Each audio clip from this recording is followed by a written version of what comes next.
ایک کنٹل ہوتا ہے، ایسے ہی 70,000 کا ایک نصاب ہوتا ہے. سمجھا کریں، اس لیے سمجھا رہا ہوں تاکہ کچھ لوگ کہیں گے نصاب کیا ہے. نصاب یہی ہے، جیسے 100 کلو کا ایک کنٹل کہتے ہو آپ، اسی طرح سے 70,000 کو ایک نصاب کہتے ہیں. تو کہتے ہیں ہم نے اپنے بیوی کے نام کے بھی 70,000 کلمے پڑھ ڈالے، اپنا بھی پڑھ کے بینک بیلنس کر لیا اور بیوی کا بھی ایڈوانس بکنگ کر دیا.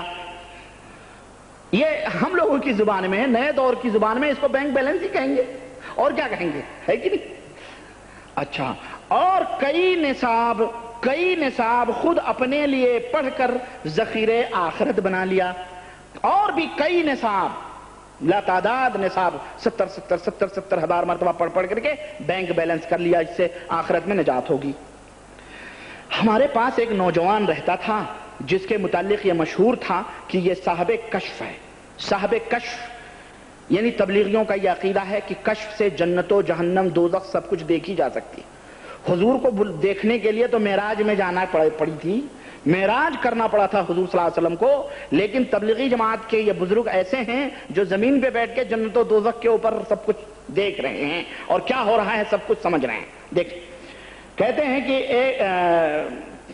ہم نے یہ سنا تھا کہ وہ صاحب کشف ہے، جنت و دوزخ کا بھی اس کو کشف ہوتا ہے. مجھے اس کی صحت میں کچھ تردد تھا. ابو یزید قرطبی کہتے ہیں کہ اس دعوے میں مجھے کچھ شک تھا. ایک مرتبہ وہ نوجوان ہمارے ساتھ کھانے میں شریک تھا کہ دفعتاً اس نے ایک چیخ ماری، اس نوجوان نے ایک چیخ ماری اور سانس پھولنے لگا اور کہا میری ماں دوزخ میں جل رہی ہے، میری ماں دوزخ میں جل رہی ہے. یعنی تبلیغی جماعت کے لوگ باقاعدے حضرت جی کے جو ماننے والے ہیں جنت جہنم سب کشف سے معلوم کرتے ہیں. کیا ماں جل رہی ہے کہ بیٹا جل رہا ہے کہ باپ جل رہا ہے، اللہ ہی بہتر جانے کیسے زندگی گزارتے ہوں گے اس دنیا میں. اگر یہ کشف ہو رہا ہے تو کیسے جیتے ہوں گے اللہ ہی بہتر جانے. بہرحال میری ماں دوزخ میں جل رہی ہے، اس کی حالت مجھے نظر آئی. قرطبی کہتے ہیں اس کی حالت مجھے نظر آئی.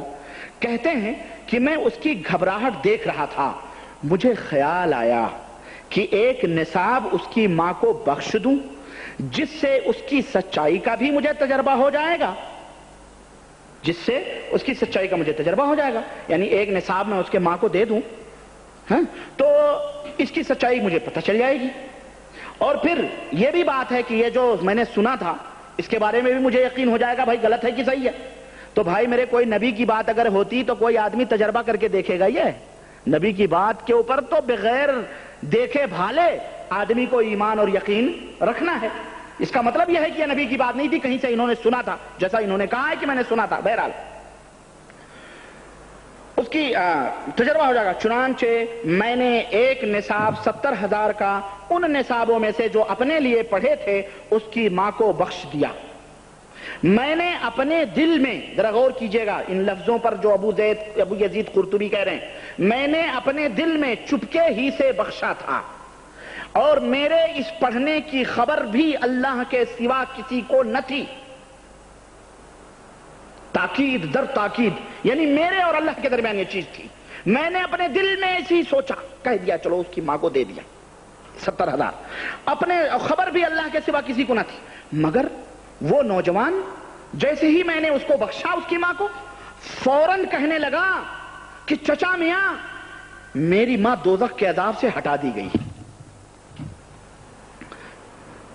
کیا ثابت ہوا بتائیں آپ؟ یہ میرا جرم ہے جو میں کھول رہا ہوں، یہ میری غلطی ہے، یہ میری خطا ہے. یہ قرآن کے خلاف سراسر عقیدہ ہے کہ نہیں ہے؟ ابھی جو اللہ تبارک تعالیٰ نے اپنے نبی کی زبان سے کہلوایا یہ اس کے خلاف ہے کہ نہیں ہے؟ یہ کہ تم غیب نہیں جانتے. اور یہاں غیب کی بات نہیں ہے، یہاں تو دل کے وسوسوں اور خیالات تک کے اوپر وہ نوجوان واقف ہو رہا ہے. ابو زید قرطبی چپکے سے نصاب مقرر کر رہے ہیں، دے رہے ہیں اس کو، اس کی ماں کو. سب سے بڑا جھوٹ، سراسر جھوٹ. کس کی ماں جہنم میں، کس کی ماں جنت میں، اور ابھی اس کے فیصلے بھی نہیں ہوئے کہاں جہنم میں کون لے جا رہا ہے. ابھی تک جنت اور جہنم میں کوئی نہیں گیا ہے. سب کے عذاب دکھائے جاتے ہیں، یہ اور بات ہے، لیکن کسی کو جہنم میں ڈالا گیا اور کسی کو جنت میں ڈالا گیا، یہ کب ہوگا بھائی؟ قیامت کے دن ہوگا، حشر و نشر، سوال و جواب کے بعد ہوگا. اس کے پہلے اس کی ماں دوڑ گئی